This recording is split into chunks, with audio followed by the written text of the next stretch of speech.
So, Steve, something I really love that you bring to the table in all this is you can have a bit of an obsession with looking at mental health problems through the lens of like evolution, natural selection, the ancestral world, hunter-gatherers, all that good stuff. So yeah, and I love that you use the word obsession because, it kind of seems appropriate for a podcast called Mental Health. So anyway, please continue. I don't know. Would you call that a Freudian slip? I'm not really au fait with all this sort of language. Yeah, you're doing outstanding. Please continue. So look. Obviously, people have clicked onto this episode. They know what the title is. I just want to kick us off by asking, why on earth did we as humans evolve to have brains that get so easily addicted to things? Because in my head, I'm like, why didn't this just get naturally selected out like some of the other problems we had? Do you know what I mean? That is an amazing question. And it turns out to be really hard because... Look, addiction researchers have been pondering this thing for decades. Nobody has a definitive answer yet. But we can at least see some of the outline taking shape through what I would say are three key insights. Here we go. Number one, every addictive drug hacks into the exact same motivational reward circuits buried deep in the brain. These are ancient circuits.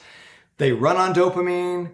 They're modulated by the brain's own opiate system, the brain's cannabis system. These are circuits that are designed to give us a sense of reward, a sense of pleasure when we're doing things that aid our survival, that aid our reproduction, that lead to human flourishing. So what are we talking about? Food, sex, romance, friendship, beauty, achievement, and so on. So these are the circuits designed to motivate us to do all the things that should naturally help us get high on life when we're thriving. But addictive drugs, addictive habits, they've co-opted these circuits. They've hacked into the brain and taken over those circuits. That's number one. Number two, every known culture, including all of the modern Aboriginal groups, the hunter-gatherer groups, these are folks that lived a lot like our Stone Age ancestors did for hundreds of thousands of years.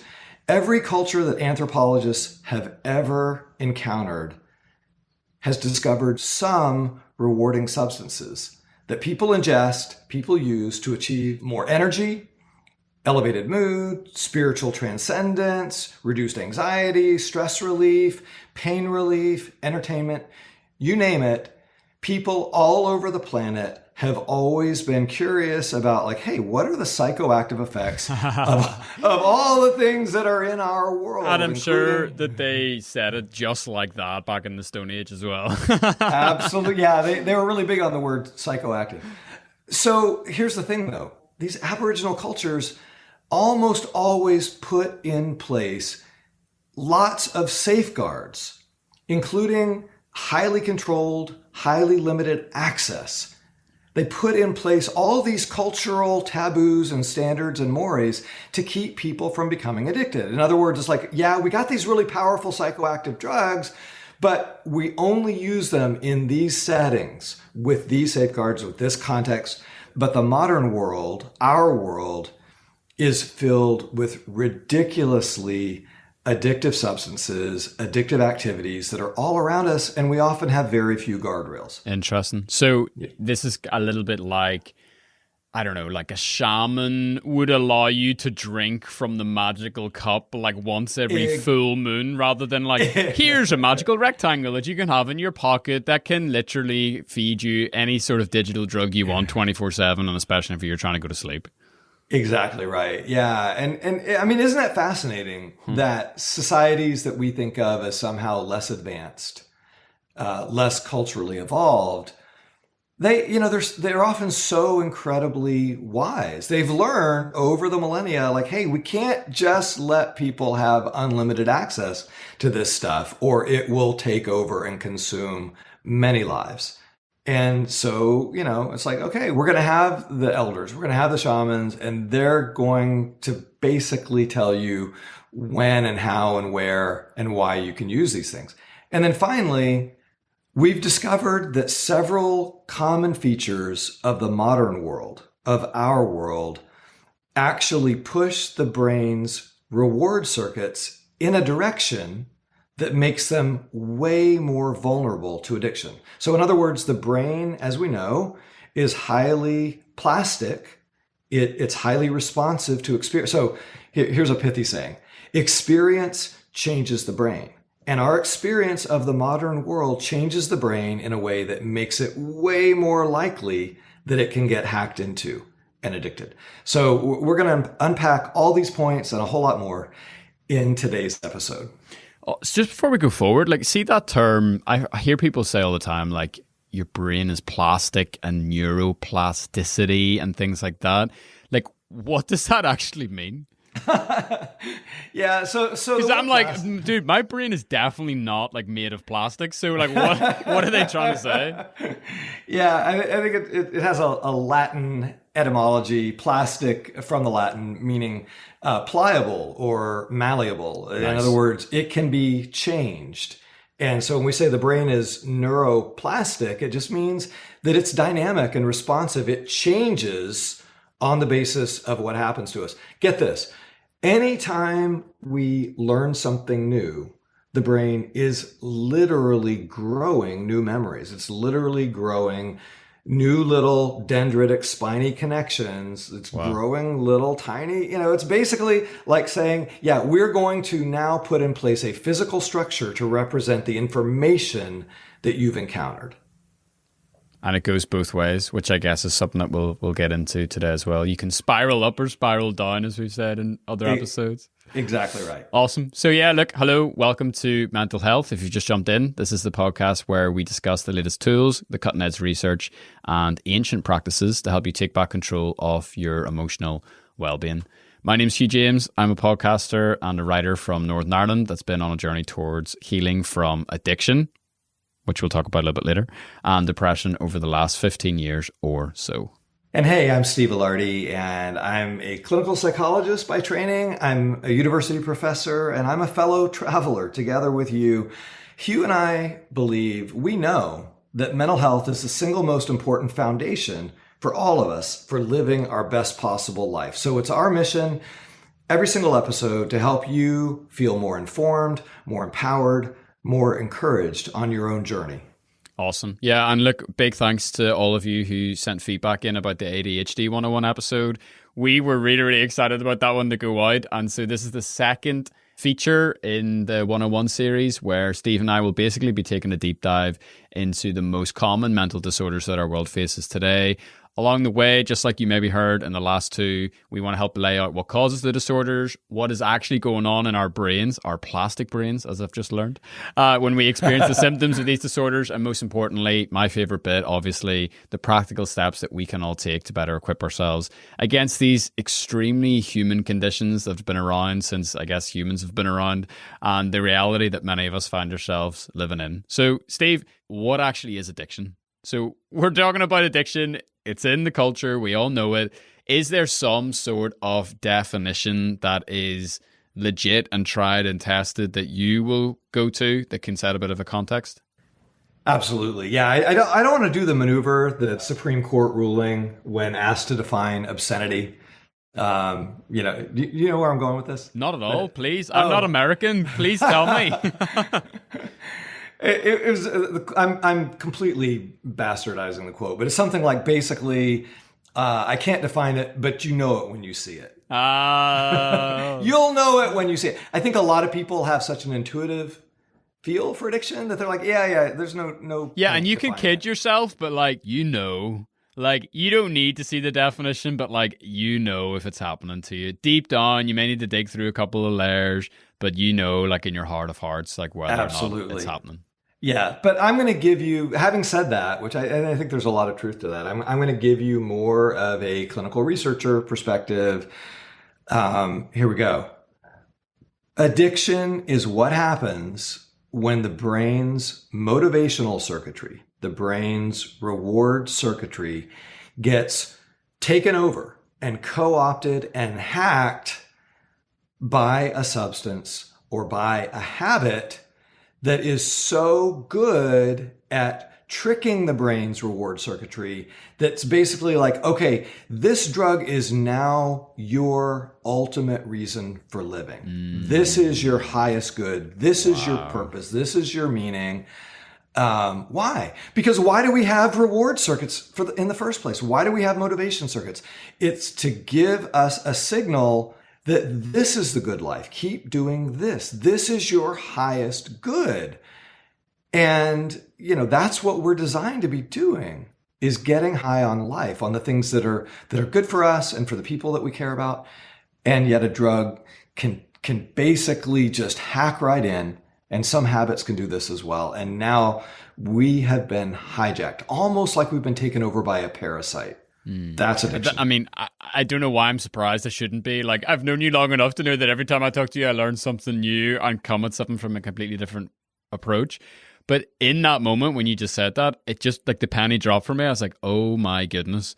Like, the same reward circuits that are in my brain that are designed to make me be a better father and designed to encourage me to take care of my daughter and to be present with my wife and all these kind of, like, super worthy things just gets completely hijacked, as you said, to do something that maybe seems seemingly stupid, like, I don't know, like playing chess or drinking too much or taking a certain drug or whatever kind of behavioral activity. So that is interesting. Absolutely. Where it completely flips the script and in the process also takes you away from those things that are ultimately valuable and important in your life. And I guess that's the devastating aspect of addiction, isn't it? Yeah, that's so well put. Okay, so now I'm going to qualify it just a little bit.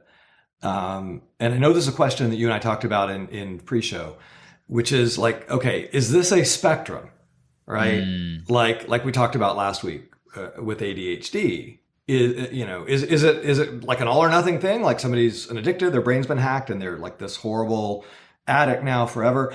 And I would say clinically, we're really looking for two things with addiction. One is that it is really, as it is hacking the person's brain, it is harming them.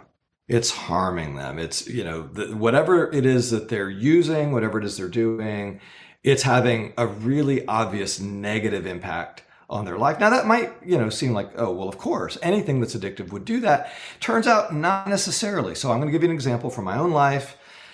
I am a pathetic caffeine junkie. I thought we were about to get a world exclusive there. It is, dude. This is like true confessional. I'm pouring my guts out, pouring my heart out to the world. I have just recently measured my daily caffeine consumption. Oh, no. And yeah, I dose it. It turns out, who would have ever guessed that I dose it very scientifically, very carefully. 48 ounces per day of drip brewed coffee. Okay, 48 ounces. So I have been telling myself, well, it's 3 cups of coffee a day. These are big ass cups though, right? They're 16 ounce mugs. Dude, that's 1.3 liters. Sorry, I had to do the search. What the heck? Even like from a pure liquid point of view, that's some serious flow happening. That's some serious flow. But I know. But here's the deal. Caffeine is for some of us at least, a cognitive performance enhancing agent. It increases mental stamina. It increases focus. It increases alertness. And it's particularly good, I think, for those of us who might have a little bit of ADHD spectrum kinds of phenomena in our lives. It can play the role of a mild stimulant. And it turns out that there are, and by the way, I have to tell you, what an enormous relief for me as a clinical researcher over the last 20 years to see study after study after study of coffee and caffeine showing, hey, it turns out that up to 3, 4, 5 cups a day, we see increased lifespan. Yeah. With frequent coffee drinkers. We see that the average American gets more antioxidants daily from coffee than from any other single source. Like, it has lots of potentially beneficial effects. So, but imagine that we woke up tomorrow and there was now absolutely slam dunk definitive proof that coffee did to the body what tobacco did. Dude, there's your next screenplay. Come on, you're on a roll. Oh, absolutely. So imagine that I wake up tomorrow. World where caffeine becomes outlawed. So One imagine, professor. Sorry. No, that's good. Yeah, please continue. So now I'm like, oh, great. I am doing to my body what like smoking 2 packs of cigarettes a day would be doing, which is to say destroying my vasculature, setting myself up for premature heart attack, stroke, lung cancer, emphysema. I mean, we could go on and on. Now all of a sudden, I have to face a choice. I can either keep using knowing that I'm destroying my body, which makes me a diagnosable addict, or I can try to cut out caffeine, which will give me agonizing withdrawal for, 3 to 7 days, which also now, basically flags me as a potential addict. So I guess, why am I sharing this story? Well, first of all, I'm hoping that probably it's relatable to a lot of our audience. And secondly, to illustrate that addiction is on a spectrum. It's on a continuum. And some of us are addicted to things that technically, yes, we rely on, we have to have it, or at least we think we do, without going into withdrawal. And yet probably not really harming us, might even in some cases be helping us. And so we're not going to actually make a diagnosis. The only thing saving us from the diagnosis is the fact that it's not hurting us. So this is really fascinating. And actually, I'm really glad you brought caffeine up because it's a useful little kind of nugget to unpack. So my favorite definition of addiction, I obviously come at things from slightly different perspectives than you. I underscore the word slightly. Just slightly, yeah. But like my main Hungarian step-in father here in the podcast land, Mr. Gabor Mate, he has a great definition that I love. And off the top of my head, it's something like, you need to have 3 things under the realm of Gabor Mate in order to be addicted to something. First is it has to be something that gives you short-term pleasure. The second is you have to have the inability to give it up. And the third, to your point, is that it has negative consequences on yourself or the people around you. And I've just found that, yes, it's much broader than the definition that you shared, but I find that to be very, very, very helpful. And to use your caffeine analogy or example, according to his definition, I could be addicted to caffeine if I took it, because caffeine has a terrible, terrible effect on me. I had to cut it out of my diet like 2-3 years ago because the constant high followed by the crash, I just rode those waves really, really heavily. I would get very, very quick and sharp headaches if I missed my dose, even by a couple of hours. And that roller coaster, for other reasons, which we'll go into when we talk about Hamilton in a future episode, I suppose. It's a drug that I've had to stay away from because it takes me higher and lower than it is sensible for me to be in my day-to-day life. So in this paradigm, I was having negative consequences on myself. And thankfully, I was able to walk away from that. If I was not able to walk away from it, then wham, bam, there you go. There's your addiction diagnosis. Yeah, that's a beautiful illustration of a point that we're going to be coming back to. I'll bet it's going to be like a mantra. If there's a mental health podcast bingo game out there, it's going to be on the card. It could be our hashtag personalized medicine. Personalized medicine, man. So what are we talking about? Personalized medicine is just basically the insight that there is no one size fits all effect of anything on anyone, or at least on everyone. And so it turns out that, caffeine really harmful and toxic for some people. Caffeine really pretty helpful and not harmful at all for others. Totally. And so we're gonna find a lot of that now. Then this may be a kind of, I don't know. Are you okay talking about like how we in the clinical realm, how we professionally diagnose addiction? Please give us your knowledge. We're hungry. Oh, this is so good. This is so good. Okay, I hope you're sitting down. I can't see you right now, but are you ready for it? I'm ready. There is no there is no diagnosis of addiction in our diagnostic Bible, the DSM. DSM has nothing that corresponds to addiction. I mean, I feel like that's just lazy. It's just, dude, it is so bonkers to those of us who've been in the business for a while. And for me, that's like 32 years. I cannot believe it. Okay. So for people keeping score at home, we are now on the fifth, count them, 5 editions of the DSM. DSM-4, the last edition, had a diagnosis. We called it substance dependence, but if you looked at the actual criteria to be diagnosed with dependence, you were an addict, okay? Mm-hmm. So we had a de facto diagnosis of addiction. In their infinite wisdom, the committee for DSM-5 said, hey, you know what?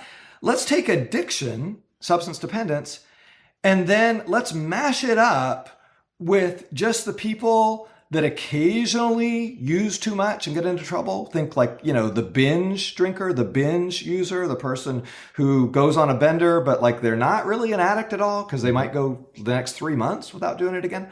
Let's mash all that into one big super category, which we'll now call, and this is the actual diagnosis in the DSM, substance use disorder. And it gets modified by, whatever the substance happens to be. So it could be alcohol use disorder, cocaine use disorder, et cetera.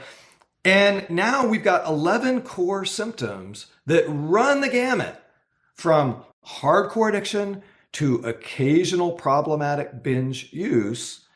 And we just if you have 2 or more of these 11, you get the diagnosis. Dude, you have substance use disorder, but that label tells us almost nothing about whether or not you're an addict. Interesting. So, I mean, do you have any insight into why they did that? I mean, because part of, I'm trying to look for the positive here. I'm like, why not would they do that? I guess in some ways, the A word does carry an awful lot of stigma. So, yep.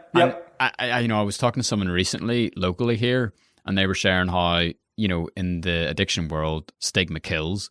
And I was like, well, that's a pretty clickbait thing to say. So yeah. Tell me more. And they were saying, well, if addiction is highly taboo and highly stigmatized, then communities don't want to have addiction treatment facilities in their neighborhoods. They don't want to have things like needle exchanges. They don't want to have drop-in centers for addicts because these are bad people and these people are going to terrorize your neighborhood and so on and so on and so on. And they said, by removing some of that stigma that the addiction word brings, it actually saves lives. But is there anything else going on, or is it kind of a bit of a DSM mystery, as many things are? Yeah, well, it is a bit of a mystery, but I completely agree with you that I think it was well intended, and I think there were 2 intentions behind it. One, as you said, it is somewhat destigmatizing. By the way, they could have just kept substance dependence, which everybody knew was addiction, everybody in the field, all the professionals. It's also who are you kidding? It's not by deleting the word addiction, it doesn't make it go away. You know what I mean? Exactly. Yeah, a rose by any other name. And but I think the second thing, and this is actually to me kind of hilarious, is they were trying to honor and acknowledge the fact that everything is on a continuum, on a spectrum, just as we've talked about earlier. So they're like, all right, well, there are all these different it's like a continuum of problematic substance use running from the occasional weekend bender all the way through the hardcore junkie living on the street. So let's just put the 11 most important ways this can happen, the 11 core symptoms, in one big category, and we'll have the diagnostician give a severity specifier. Is it mild, which is just a couple symptoms? Is it moderate, which is 4 to 5? Or is it severe, 6 or more of the 11? If you're clocking in at 6, 7, 8 or more, then you're almost certainly an addict. So the field is kind of sneakily being all right, well, if you're severe, then okay, that's the addict. But it just turns out to be really, really confusing, really, I would say, ultimately counterproductive. But that's where we are. I don't know why, but it when you were talking about the thing there, I just pictured it's a really depressing BuzzFeed quiz. You know what I mean? Take these 11 questions to see if you and your friends are indeed addicted to anything. It's exactly. Well, I mean, okay, well, let's go here then. So I don't think we need to spend too much time talking about the actual impact that addiction has in society. I mean, we mentioned earlier, we all know somebody who at least knows somebody. We all have that member in our family or our community. We all perhaps have been on the spectrum ourselves with some substance or some behavior. And that's what I want to get to.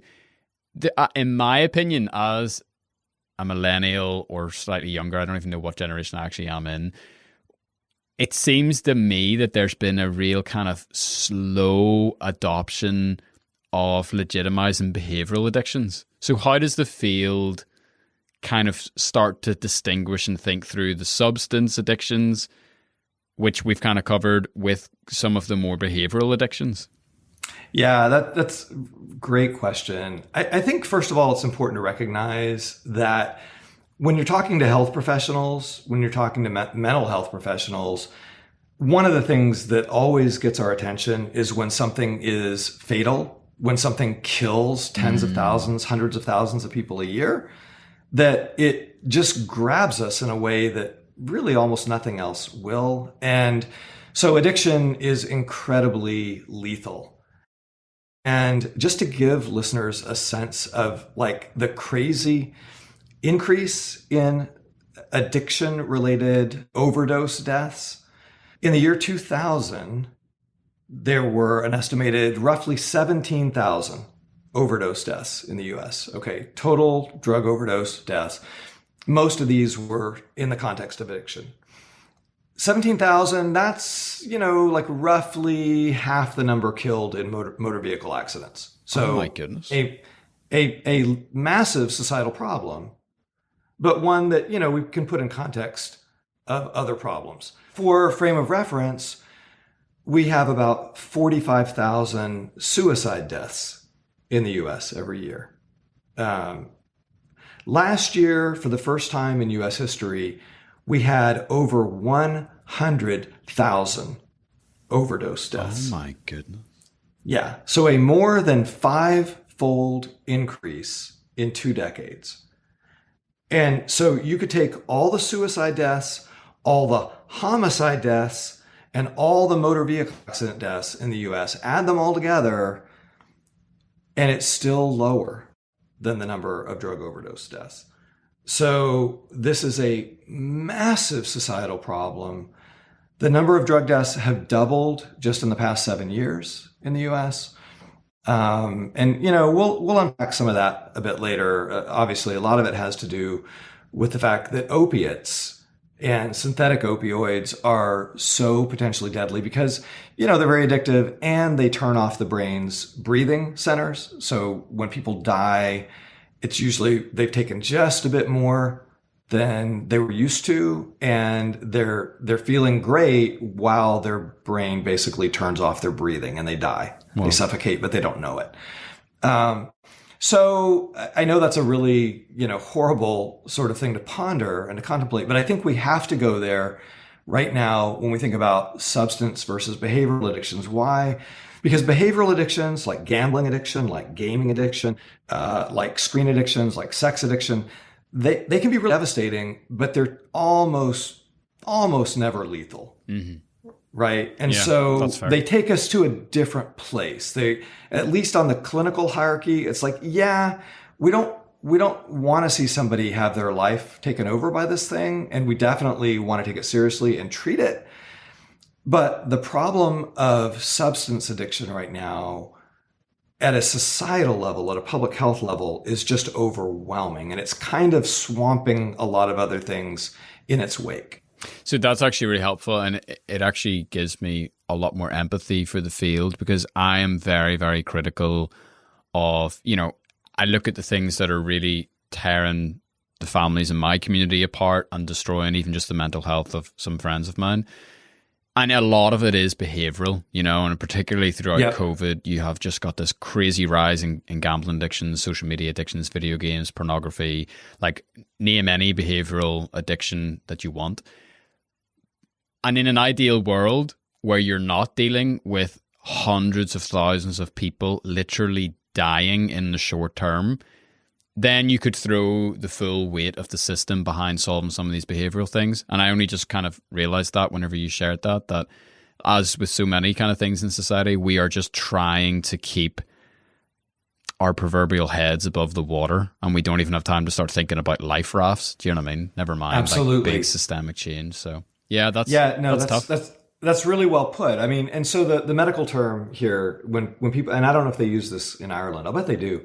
When you show up at an emergency room, if the ER is really packed, it's like, say it's midnight on Saturday night or something, they have more patients than they can actually deal with right in this moment, and they do something called triage, which is just like, okay, we're gonna basically do a quick and dirty assessment of everybody, and we're going to try to put out the fires that are like the 5-alarm fires.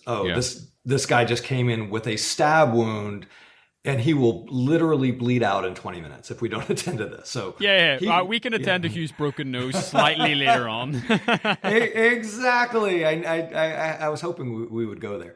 And so the broken nose is like, we can take care of that. I had horrible food poisoning one time when I was about your age, and same thing, showed up at the ER, and there were dudes coming in with gunshot wounds, and I mean, it was an inner city Atlanta ER.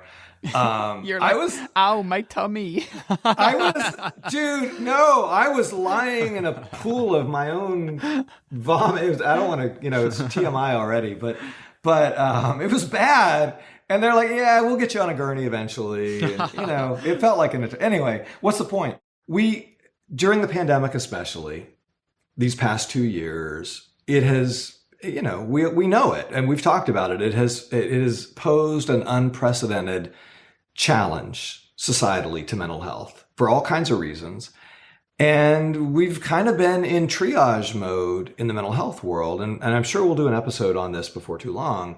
Every psychotherapist that I know has a wait list right now. Every single one, even the ones that aren't any good, have a wait. And I say that with all due affection and respect. Awesome. But there's a lot of variability in clinical talent and training. They're all full. So behavioral addiction is important, and we're going to talk about it. I feel like it would be interesting to touch just ever so slightly on the why. And I'm happy to kind of like bust this open a little bit with my own story. Like to save the full 2-hour violin story, I guess I fell into the world of addiction, as a lot of people do, as a form of self-medicating, Yep. Absolutely. We can go into like details of the story, I guess, another time. But the long and the short was, had a suicide attempt whenever I was early teens. From that, kind of have had a real battle with depression. And when I look back at the things I was addicted to, and they were total behavioral addictions. It was, the typical things of teenage boys. It was video games. It was pornography.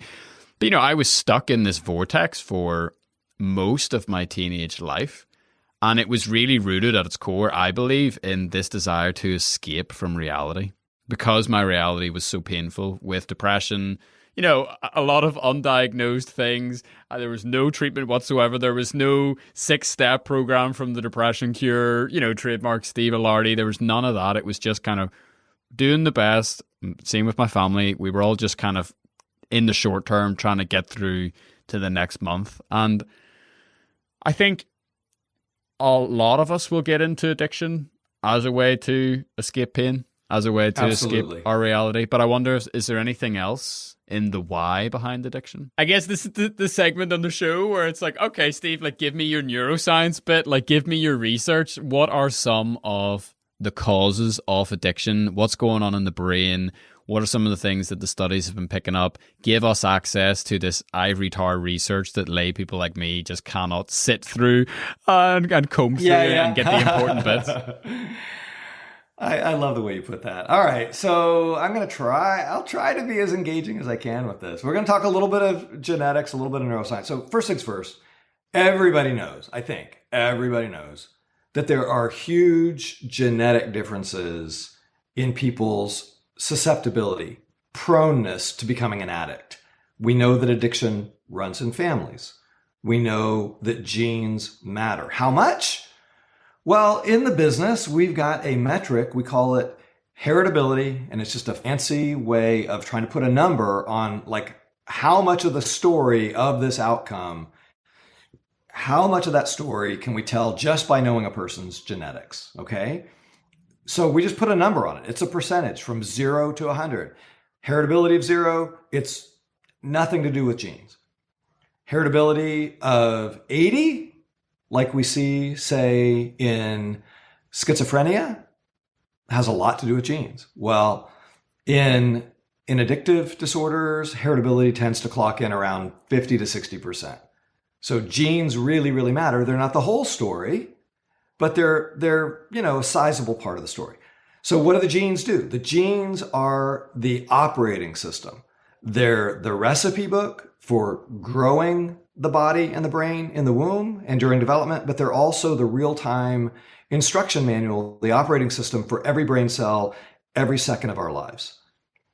And one of the things that they do when it comes to addiction is they control the function of those motivational circuits that we talked about before. These are the circuits that run on dopamine, which pretty much everybody knows is, it's often talked about as a kind of a feel-good brain chemical or neurotransmitter. I think of it more as a motivational, energizing, rewarding neurotransmitter. It's used in the circuits of the brain that give us our drive to do stuff. Now, those circuits are designed to light up, to get really active and deliver a sense of well-being or reward when we're living the good life, when we're doing things that, at least for our ancestors, would have made them more likely to survive and thrive and flourish and reproduce and be part of the group.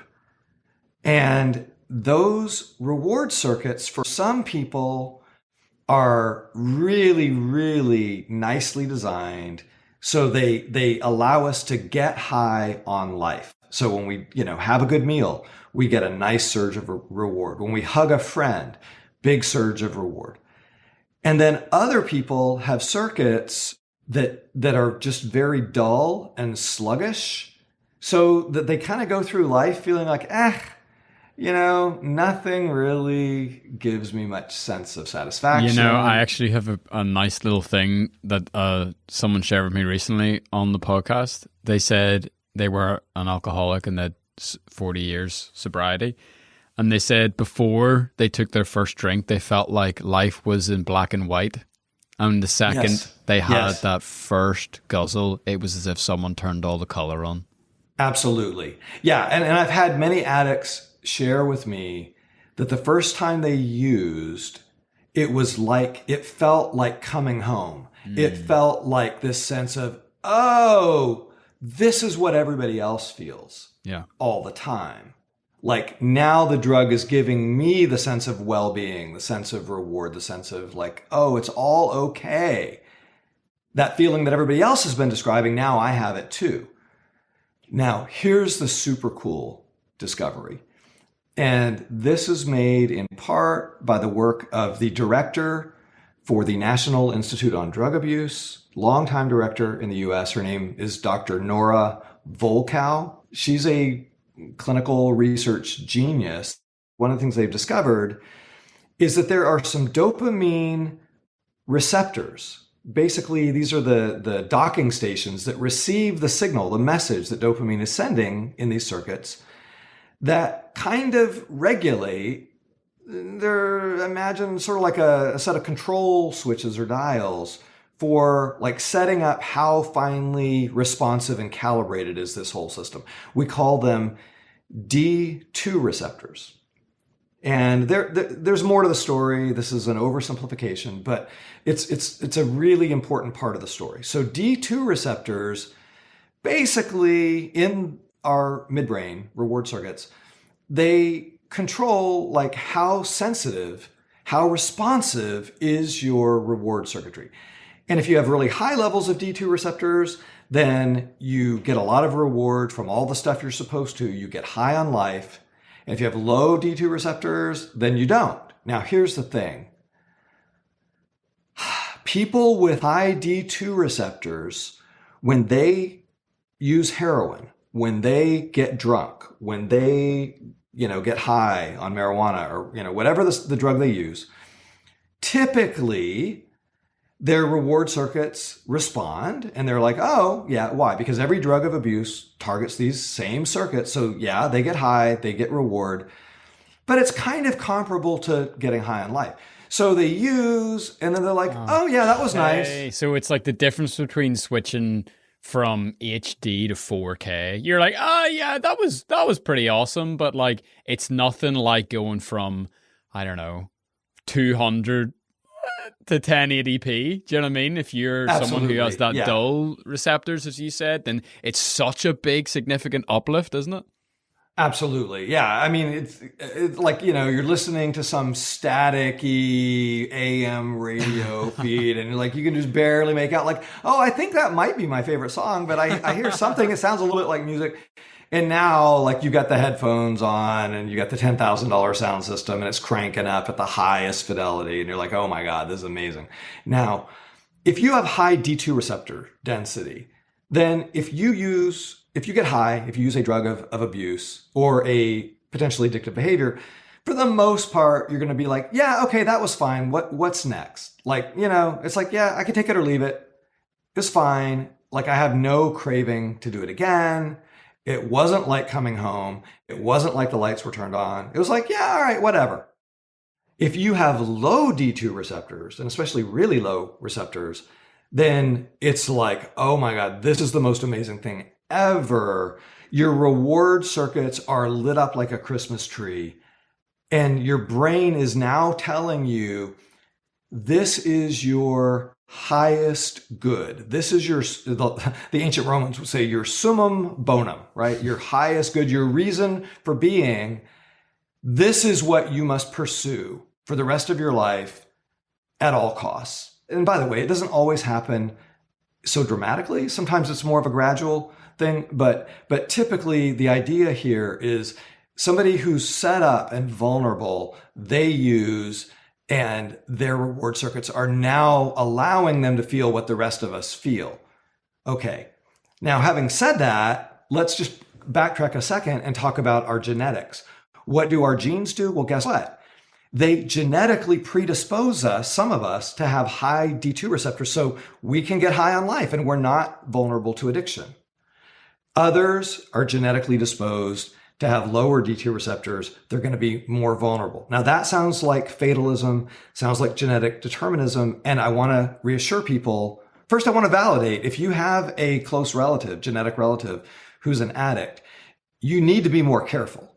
You absolutely should be more vigilant, because there's a good chance that you will have some of their susceptibility. But the brain is neuroplastic, and our D2 receptors will regulate themselves up or down based on what we do day to day, moment to moment. In other words, the way we live, what we do will change the brain in such a way that it will make us more or less addiction prone. It's really amazing. That's crazy. I have a very specific question for you, and it's probably too big for right now, but I just wanted to get out of my head. So, as you say, we all know addiction is genetic, and it's kind of passed down from, parent to child. Is there any sort of evidence that shows, say, you come from a long line, say 40 generations of alcoholics, okay? And then let's say 40 generations. Okay. That's a lot of generations. Yeah. Okay. And then let's say that the next 5, they are people who achieve sobriety and stay away from addiction. Is there any sort of benefit genetically that gets passed down, or is it that way too short a time frame for like an evolutionary process like that to take place? Yeah, that's interesting. So it's too short a time frame for population-based evolution or natural selection. But I mean, there's genetic change in family lineages. Why? Because the genetic deck gets reshuffled between parents with every child. So you could literally have 2 addicts as parents, and they have a child, but the child, on occasion, they'll have a child that will just hit the jackpot genetically, will get all of the non-addictive versions of those various genes.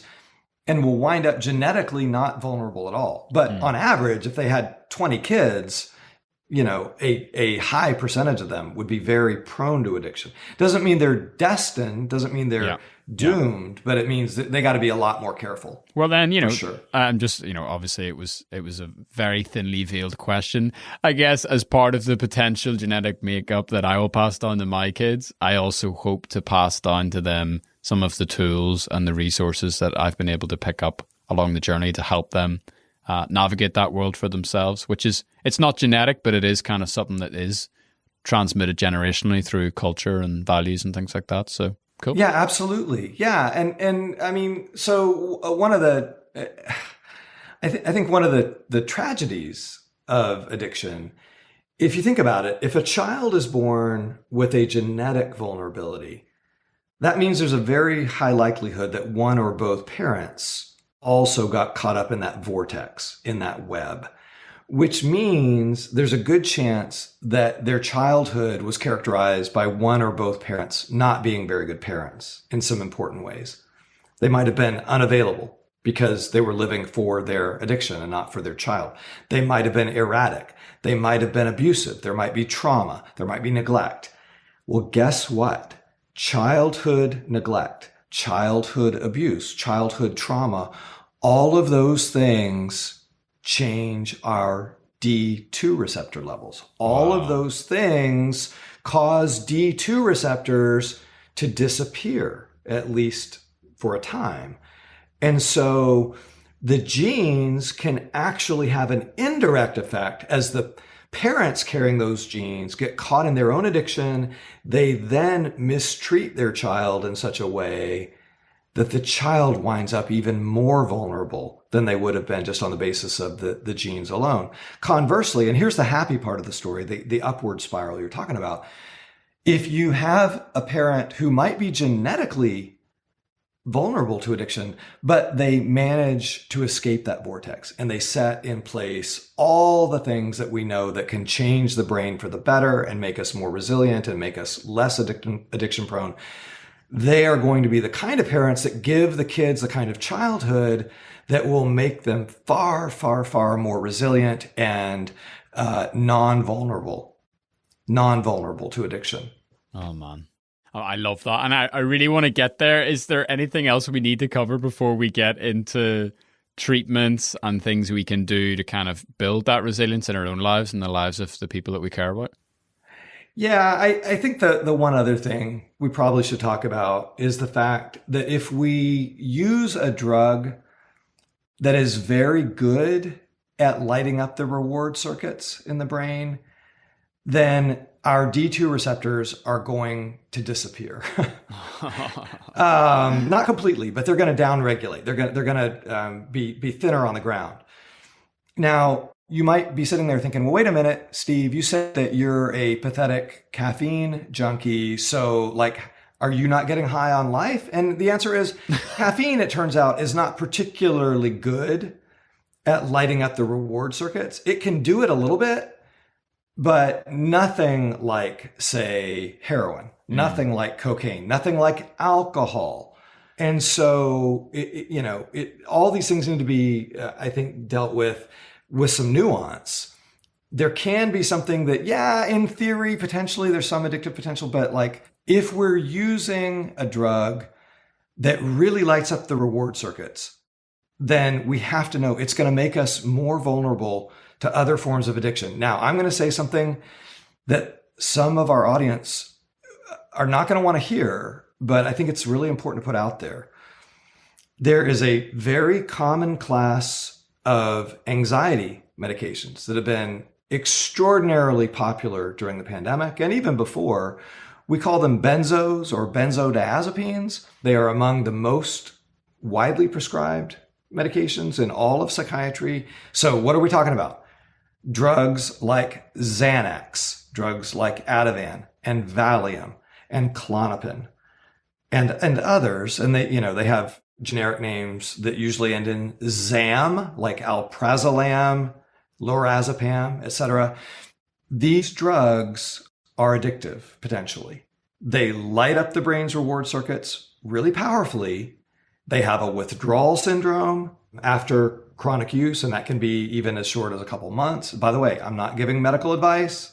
Talk to your own healthcare provider, but just make sure that you know that when using one of these drugs every day, there is the possibility that D2 receptors could start to downregulate, start to disappear, so that we could not only be caught in the vortex of addiction to the Xanny. By the way, just, an aside, does it seem like maybe a big hint to anyone that like a popular party drug, Xanny, might not be a great drug to be given out like candy to people who are presenting with mental health? I don't know. That's a bit of a stretch, do you not think? I mean, there's some really smart people prescribing these drugs. I think we should just trust them. I totally should just trust the doctors on this. Yeah. So anyway, the point is just that any drug, any substance that we use repeatedly will tend to dull our reward circuits. And I think that maybe that's a pivot into something you want to talk about with Dr. Anna Lemke. Yeah, and that was like borderline prophetic what you just did, because I literally in my head, I was like, beep, beep, beep. How can I bring in Anna Lemke into this moment? Yeah, because you were talking about a couple of keywords that like triggered it for me. And if anyone hasn't checked it out, we did an amazing interview with Dr. Anna Lemke. She's one of the world's leading experts on dopamine. And she talked a lot about this idea of a seesaw and, dopamine being on one side, pleasure, and kind of pain or effort being on the other. And she talked a lot about upregulation and downregulation. She talked about a thing called a dopamine fast. And basically her working thesis is that whenever you restrict the things that really spike your dopamine and light up your reward paths in a really intense way, as Steve was saying, your body reprograms itself, your brain changes to make you more sensitive to everyday pleasure. And I found, like, over the last, call it 3 to 5 years, that by turning down some of these spikes, whether it's in the food that I eat or even some of the behaviors that I engage in, I find it a lot easier to stay in that kind of middle path, that middle ground that a lot of us are kind of searching for. But I've also found myself having way better impulse control and less cravings and just less susceptible to any form of addictive behavior, whether it is something that you ingest or a behavior that you kind of take part in. So I guess that's all I kind of say at this point. If that is ringing any of your bells or getting you excited, I encourage you to go back and check out the full thing. Yeah, no, you're talking to our audience. I'm like, yes, it's ringing bells. It's getting me excited. Yes.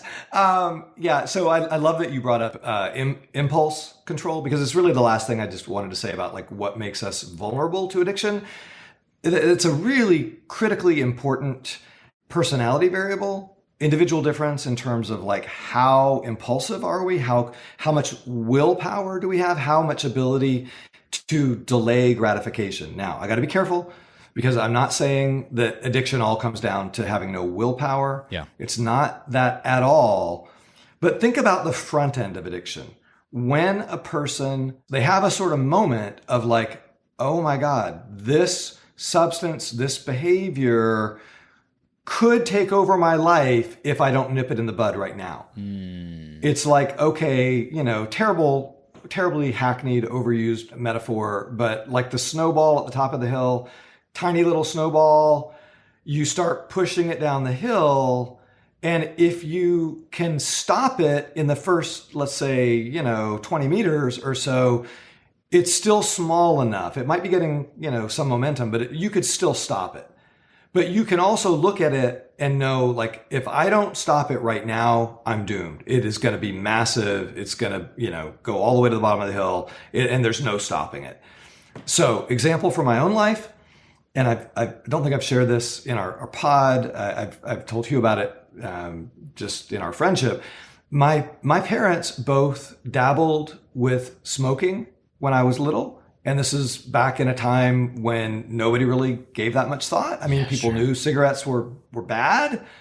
They kind of suspected maybe secondhand smoke is not great for kids, but like there were no really overwhelmingly compelling studies or public health messaging. So long story short, as a little kid, I spent many, many, many long car rides basically in this little automobile cabin with my parents smoking.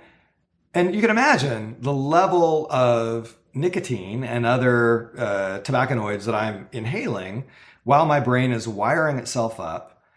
And it didn't go on for that long, but it was enough that I, to this day, am a sucker for nicotine. Yeah, and it does turn out that, everybody's brain is a little different in terms of which drug is better at hacking than others. My kryptonite is tobacco. And I have only in my life probably smoked fewer than 20 cigarettes. But every time I did, it was that sensation of like, this is like coming home.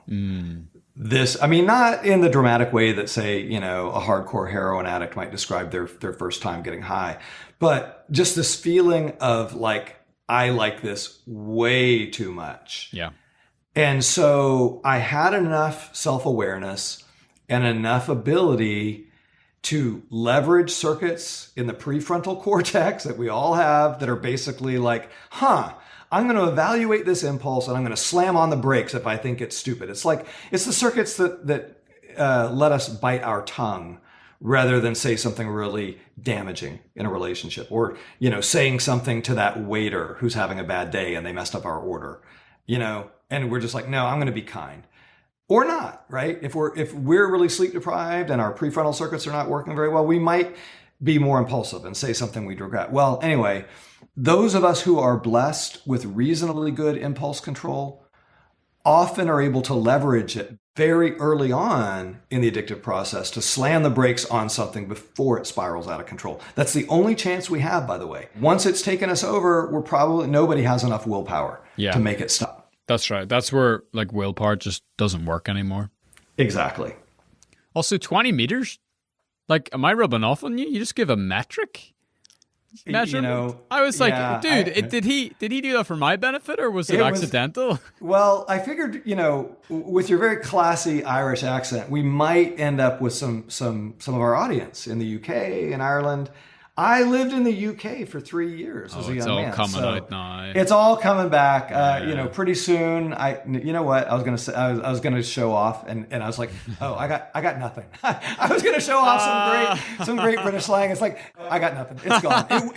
I think it would come back though. Eventually. But it's interesting. With your cigarette analogy, like this is a made up scenario, but like in some ways you could have been 10 more cigarettes away from a lifelong habit. It's just interesting how even like luck and the environment you're in at the time, like all these things can kind of come into play and can tip you on the very, very thin line between this is something I walk away from and this is something that engulfs me. It's crazy. Yeah, absolutely. The only other thing I'd say about that is that those of us who are blessed with better impulse regulatory circuitry in the prefrontal cortex, if we find ourselves addicted, we will usually have one or more moments of clarity, epiphanies, where we're like, holy crap, I'm destroying my life, my health, my, whatever. And we might then be able to still leverage that semblance of willpower that we have to get into like a rehab program or some form of treatment that's going to be enough to extricate us. Even if we can't extricate ourselves, we might still be able to have enough insight to get to the help that we need. Incredible stuff. Hello, this is Hugh from the future here in the editing room, and I think this is probably just as good as any place to wrap up for today. As you've probably guessed from the title of this episode, we will be releasing part 2 next week on Monday morning, so be sure to subscribe and hit the bell on your favorite podcast app, as the cool kids like to say, so you don't miss out on all the good stuff mainly Steve, but also sometimes myself, have to say. As always, you can expect plenty of practical tools and practices to come, but until then, I just really want to say thank you so much for being here. We'd really appreciate you sharing this podcast with the people you care about the most, or dropping us a wee note to say hello by leaving a review on Apple Podcasts or Spotify. Honest feedback is welcome. We make this show for you. We want to make this show better. And so any way you can help us do that, we would be all ears to hear from you and make that happen. Would also like to mention that this is a crowdfunded show, which means that we rely on the generosity of listeners just like you who want to join us on our journey and our mission of providing free educational content around the theme of mental health for people all over the world without having to sell our souls or compromise our content to the gods of advertising or sponsorship. So look, if the podcast has benefited you in any sort of way and you've the means to pledge the price of a, hipster cup of coffee each month, I'd love to invite you to our private community over at patreon.com/mental health podcast, where you can also get access to exclusive content, early releases of episodes, including the full version of today's episode. Right now, it's sitting over there on the Patreon, and also the chance to connect with us and each other in a more intimate way. There's also our website, mentalhealth.fm, which is where you can submit a question for our upcoming Q&A episode, as well as checking out the show notes for links to everything we covered in this week's episode. Thanks so much again for being here, and as the good professor often says, peace out and stay well until next time. Cheers.